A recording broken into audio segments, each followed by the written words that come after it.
araw sa inyong lahat. Ngayon naman ay may bago tayong paksa na tatalakayin. Ang formal at di formal na wika. Bago yan ay aalamin muna natin ang layunin sa ating aralin. Una, natutukoy ang katuturan ng formal at di formal na wika. Pangalawa, naihahambing ang pagkakaiba ng formal at di formal na wika.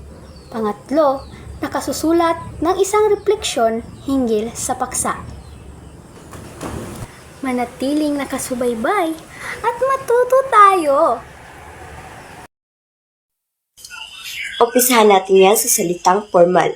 Ang formal ay isang standard sa wikang ginagamit at kinikilala sa higit na nakararaming tao.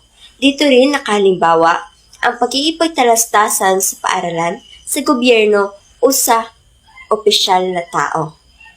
Ngayon naman, dadako tayo sa dalawang uri ng formal na salita.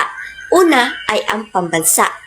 Ito ay mga salitang ginagamit sa mga aklat at sa mga babasahing ipinalalabas sa buong kapuluan at sa lahat ng paaralan.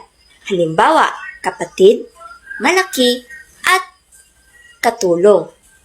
Ang mga wikang ginagamit sa pamahalaan at wikang panturo sa mga nagsisipag-aral ay tinatawag ding pambansa na wika. Sumunod ay ang wikang pampanitikan. Ito ay mga salitang matatayog, malalalim, makukulay at sadyang matataas ang uri ng mga salitang madalas na ginagamit ng manunulat at dalubweka. Dito nabibigyang pagkakapagbulaklak ang mga salitang ating ginagamit. Halimbawa, ang salitang pambansa na kapatid sa pampanitikan na naging kapusod. Ang malaki naman na naging gahigante. Ang katulong naman ay naging katuwang.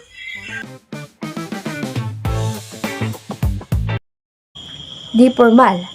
Di formal ang isa pang antas ng wika at ito ay karaniwang ginagamit sa pang-araw-araw na pakikipagtalastasan o di kaya ay mga simpleng usapan.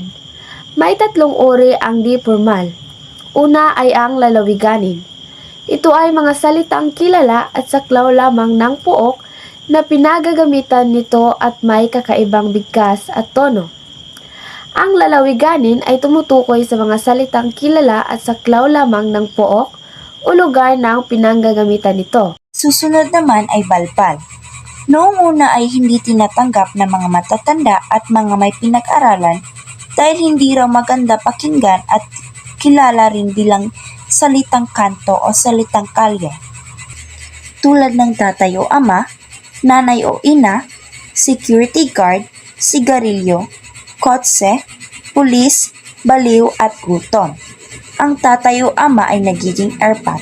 Ang nanay o ina ay nagiging ermat. Security guard ay nagiging sikyo. Sigarilyo ay nagiging yosi. Ang kotse ay nagiging chikot. Ang pulis ay lispo. Baliw ay nagiging praning. Ang gutom ay nagiging tungguts. Pangatlo naman ay kolokyal. Ito ay mga salitang ginagamit sa pang-araw-araw na pakikipagtalastasan, ngunit may kagaspangan at pagkabulgar.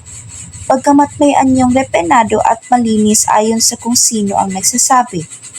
Halimbawa, aywan ay nagiging ewan, piyesta ay nagiging pesta, nasaan ay nagiging nasan, saan ba ay nagiging san ba.